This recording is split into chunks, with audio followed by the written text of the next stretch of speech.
coffee so much that everywhere I go, to every place, I go for a place that has great coffee. I look for the best place to find coffee. And I take a picture of it and post it on Instagram. And actually, this is the coffee I had this morning. I had great coffee in Sofia as well. And I took a picture of it and posted it on Instagram. And all the coffee places I go to are so-called third wave coffee places. So what's it with this third wave of coffee? Actually, well, you would say the first wave was getting coffee on everyone's table, making coffee available to everyone. The second wave was making coffee specialties. It's dangerous. Coffee specialties available to everyone, like the Starbucks phenomena. You say, okay, I want to have my soya, vanilla, frappuccino, latte with matcha. Okay, cool, you can get it. That was the second wave. And then, a few years ago, the third wave of coffee started. And the third wave actually is hand-roasted, micro-roasted coffee that is brewed by baristas with artisan style, with like a lot of passion for the coffee, and a very, very special relationship between the coffee producer, the roaster, the barista, and the consumer. And to take coffee as an example, I think the third wave of coffee is a good way to describe where fashion retail goes at the moment. And Zalando has been part of this fashion retail story only for the last 7 years. I joined Zalando myself in 2010. In 2010, we were a really, really small startup. We were like 100 people. They were doing everything that Zalando had to offer. But we were trying to revolutionize online fashion retail by just offering one very special proposition to our customers. We offered free shipping and free returns.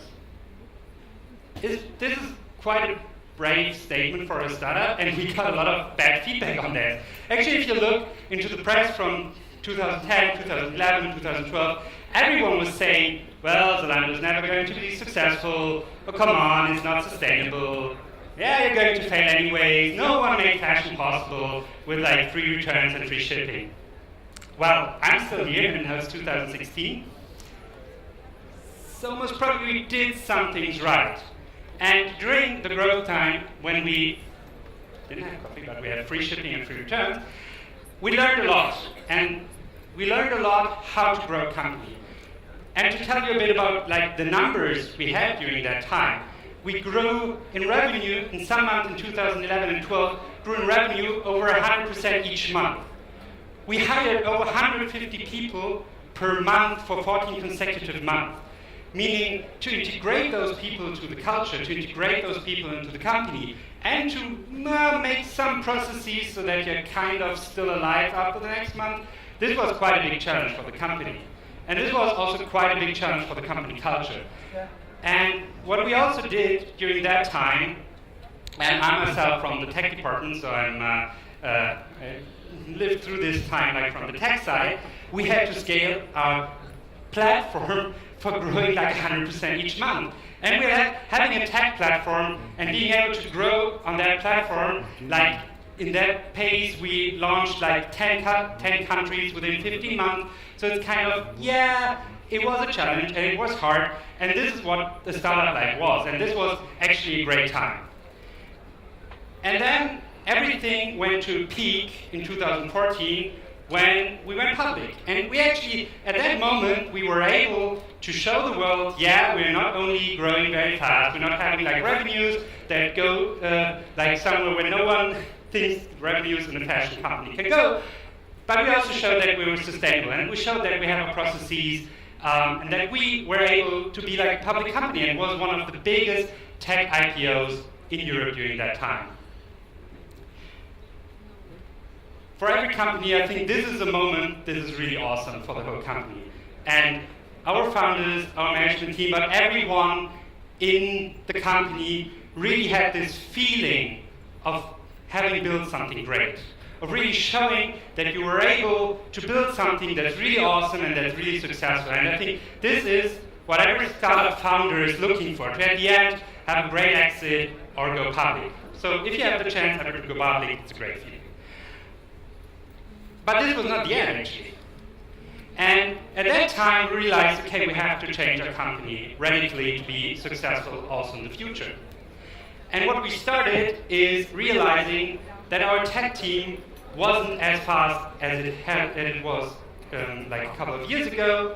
It grew very fast, so we had a huge tech team, and actually we had a big team overall. So if you see, we're in whole Europe, we are now 7 years old, we have 3 billion euros in revenue. That's actually the GDP of the Maldives. In Berlin, it's not as sunny as in the Maldives, but it's actually a huge number. We have 80 million customers, and we have over 9,000 or 10,000 employees. Actually, out of those 10,000, 1,000 are in tech, meaning, okay, how do we organize them? How do we work? And we had to change something. So that's in 2015, we came up with something new.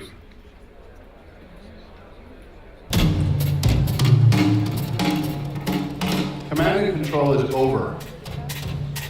Autonomous teams, supported by trust and purpose. Now we embrace open platform thinking. And we called it radical agility.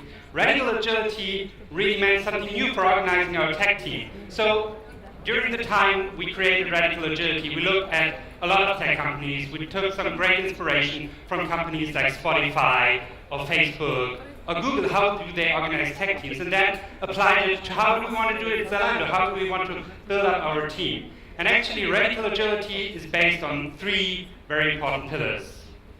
It's autonomy, it's mastery, and its purpose. So what does it mean? Autonomy is really to enable teams to work the way they want to work. For our tech teams, it means we have a lot of small teams, and those can decide how they want to work on themselves. So they can say, we want to use this and that technology. We want to use this and that tool. We want to even use this or that programming language. And their task is to get their product shipped and to get it shipped in the best possible way. And the responsibility of the management is not to tell them, this is how you have to do it, but to really give them the autonomy to do it in the best possible way for them. Because not every product is similar, not everything works the same. For some products, it's better to use this technology or this tooling. For some, it's better to work in a different way. That's totally fine. You don't have to put people into one pattern, so everyone has to work the same way. If you look at mastery, it's really driving people to their best and developing people. So it's not only getting the best people in there, but make them even better. So everyone we have in our technology team has a tour of mastery. If anyone has ever read the book of the LinkedIn founders, they call it Tour of Duty, and it's really a great model. It not only applies to tech, you can apply it to a lot of other departments, but it's actually giving people like a 2 to 3 year tour of mastery where you not say this is the task you're doing, but this is the skills you want to learn. This is where you want to be in 2 years, in 3 years. This is how you want to develop over that time, and to really set like a fixed time on that. This is what we do with our engineers or with the whole tech team. The third and most important part is really giving them purpose, showing them what the purpose is, deriving from the company purpose so everyone knows this is what I'm working on. If you look at the IPO picture, this is actually why people feel so connected, because they know what they're working for. They know the best thing that could happen is to see that your company is at the end successful, that the company I'm working for is really building a great product. And all these 3 are based on one foundation. And this is like the thing you have to imagine when you work in a company or when you found a company, is trust. It only works, autonomy only works when people trust each other. And it's a bidirectional trust. Is on one hand, you, as the management, have to trust your employees that they're doing the best job, that they're working towards the purpose in the autonomous manner you're giving them. But on the other hand, the people have to trust the management that you're making the right decisions for the company, that you're driving the company into the right direction, that you're really developing the organization. And with this common trust, you can build like a structure like radical agility. So what you heard from our SVP technology, that like things like command and control is over. This is like the trust part that's so important to get people working. So having radical agility in place enabled us to then rethink the company, to rethink where do we want to go, to drive the third wave of coffee for Zalando. And this is really building up a platform company, and becoming the operation system of fashion. So really connecting people and fashion in every possible way. Let me give you an example about the vision. You go on the Instagram feed, maybe you don't have only coffee pictures, but also fashion pictures, and you see Pharrell with his new shoes. These are like some cool sneakers, and you want them. So you get into connection with the Zalando ecosystem in some way. Could be a customer-facing app, could be conversational commerce, could be Twitter, whatever, and you somehow get a response. Well, this is a cool sneaker, we have it, it costs 100 euros. Okay, you say, well, cool, do you have it in different colors? And then you get an answer, yeah, we have it in 6 different colors. Actually, all look awesome. And I say, okay, yeah, looks good. I'd like to have the blue one.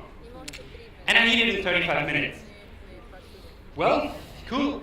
We have it in our warehouses, but yeah, we cannot get it from a warehouse somewhere like 500 kilometers away in 35 minutes. But we know that the Adidas store has this sneaker it's just like 2 kilometers away from where you are at the moment. And yeah, you can just go there and buy it. Yeah, then you're just in a meeting and cannot go there. So what do you do? Well, you say, yeah, I'd like to have it, but how? So then, yeah, we deliver it to you. And we use like a delivery service, for example, like Uber, to get it to you in 35 minutes or even 20 minutes. So the idea behind that is not to do everything on our own, is not to get everything, every stock from our warehouse to every customer with our delivery methodologies. It's really about connecting all different partners in the fashion world, in the ecosystem, to get the best possible product to the customer and to fulfill the customer's needs. Not every customer is just willing to wait like 3 days for their items. Not every customer is willing to or is able to pick it up from a pickup station. So, and not every customer wants to shop on a desktop, on a mobile, conversation commerce. There are so many ways, and we're not going to build all of them on our own. So this is why we're enabling the platform for people, for companies, to connect in several different ways. Of course, we're preparing some things ourselves on the platform. For example, things I just mentioned, like the same-day delivery or the 3-hour delivery. Actually, these are our 2 founders who delivered the first parcels. They, delivered the parcels. We in Berlin, we have same-day delivery. Can get it within 3 hours if you order by 3 o'clock. And if you look further, we launched an app called Fleek. Fleek is a new, very inspirational, more like targeted towards the millennials, app that is, also has a marketplace part where you not only can get all the Zalando stock, but also partner stock. And this is like open for the future. So there is a lot. There is a lot to come. Actually, I pressed it one time too much. But yeah, go back there. There it is. There's a lot ahead of us. And this is not only a lot ahead for Zalando, but for everyone who wants to work with us. So if you go back to our coffee, I think we're actually riding the third wave of internet retail. If you say the third wave of retail in general, third wave was classic online. Second one, you could say that was internet commerce in general. And the third one is really getting personalized commerce, getting like the special relationship between the brands, the producers, the platform, the customer-facing product, and the consumer. And Zalando wants to be part of the center. We want to be the platform they work on. We don't want to have everything in-house. But we want to enable companies, we want to enable brands to be successful in the fashion ecosystem, and we're building like a platform to build on that. So actually, that's our coffee and our third wave of internet.